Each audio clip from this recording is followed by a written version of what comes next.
Isso, pessoal, vamos ver aqui sobre os métodos de solicitação, HTTP. Tá? Então, HTTP é o protocolo de tráfego de dados, onde o sistema, o URL, o navegador, se conecta com o servidor, tá? E troca informações. Tá? Então, a gente tem os principais métodos de solicitação. Solicitação é pedidos de processamento. O que eu vou processar? Se eu vou salvar, se eu vou excluir, se eu vou consultar, se eu vou deletar. Eu estou solicitando para o meu servidor o que ele vai fazer. E os métodos ficam separados pelo nome da solicitação. Esse é um padrão da web já. Então, na parte de criação de microserviços, para que seja possível outros sistemas, outras equipes desenvolverem um sistema que possa se comunicar com a tua aplicação REST, tá? E gravar, e atualizar, e consultar e deletar de forma correta, você tem que fazer os teus métodos, tá? Todos separados ali usando as solicitações. Tá? Isso é um padrão, isso já vem lá das servlets. Se você tiver no meu curso de formação em Java Web, a gente vê que lá nas servlets a gente já usa esse conceito aqui, tá? do get, post, put e delete, que são as solicitações. Então, o get, eu vou explicar resumidamente agora e depois eu vou explicar um pouquinho mais detalhado, tá? O get, você vai consultar alguém, ou consultar, por exemplo, uma venda pelo código, ou consultar uma pessoa pelo CPF, tá? O post é sempre para salvar, sempre vai salvar um dado, um cadastro, vai salvar, você vai usar o post. O put vai ser para atualizar, ok? Então, atualizar é o put. E o delete, ele já é muito específico, ele vai deletar o teu registro, tá? Então, quando a gente for, por exemplo, vamos criar o nosso método para consultar uma pessoa pelo CPF, tá? Esse método, usando o Spring, ele vai ser anotado com getMapping. E daí a gente vai fazer uma requisição usando, pode ser uma URL, pode ser uma requisição Ajax, com algum framework JavaScript, pode ser de qualquer linguagem, pode ser de qualquer aplicativo, pode ser de qualquer lugar, tá? Passando a URL para o nosso serviço, para o nosso método.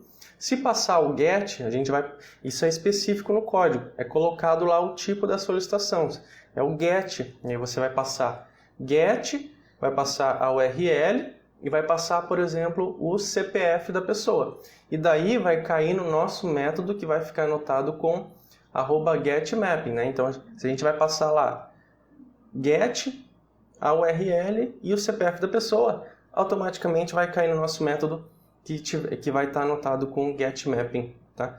E daí a gente vai criar a rotina de consultar. A gente vai capturar o CPF, vai consultar no banco e vai devolver o registro pro sistema que solicitou. Não é verdade? Então, assim, cada método vai ser anotado e cada método vai ter uma responsabilidade. Agora a gente viu aqui a parte de consultar. Agora se a gente vai fazer o nosso método para cadastrar, certo?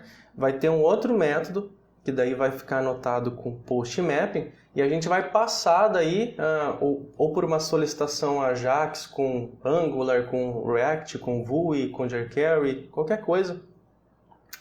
E a gente consegue daí passar o post, é post, o tipo é post, vai passar os dados daí e vai passar a URL, tá?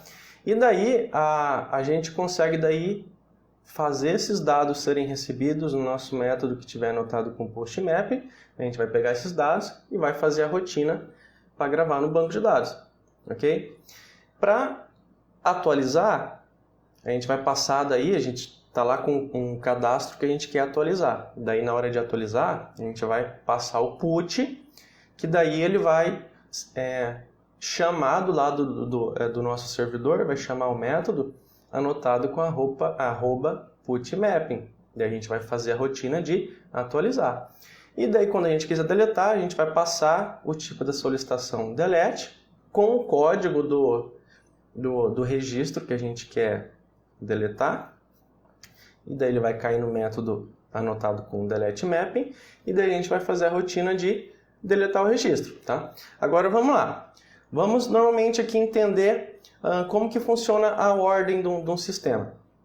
Estou lá no meu sistema, vou cadastrar. Então eu vou passar o post, vou passar todos os dados da pessoa, vai cair no meu método anotado com post mapping, vou fazer a rotina de gravar no banco de dados. E daí eu quero consultar essa pessoa, eu quero consultar ela pelo CPF, por exemplo. Aí eu vou passar, que eu quero um get, vou passar o CPF dela, por exemplo, vai cair na minha rotina que tiver anotado com get mapping, vou fazer o código, vou programar, vai consultar no banco de dados pelo CPF, por exemplo, e vou retornar para a minha aplicação. Aí eu quero atualizar ela, né? Então aqui eu cadastrei, consultei, quero atualizar.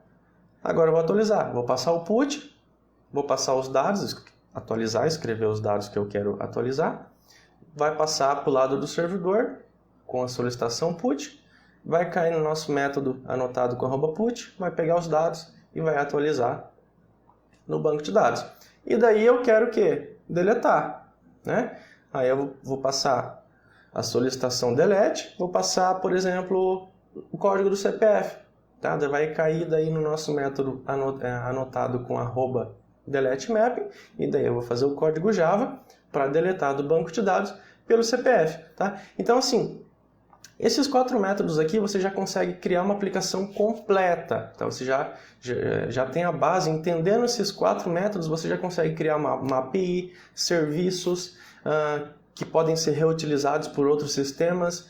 Se você deixar a tua API disponibilizada para outros softwares acessar, né, os outros softwares vão passar o post e vão passar os dados. E daí vai cadastrar. Vamos passar o get, vai passar o CPF. E vai consultar e vai retornar para o software da pessoa. Tá? Então, assim, por um aplicativo também, mesma coisa. Então, entendeu esses 4 métodos aqui, você já tem tudo na mão para criar uma API acessível por qualquer dispositivo, aplicativo, qualquer outro tipo de sistema, consegue acessar o teu software e realizar as operações aí mais básicas que um sistema tem.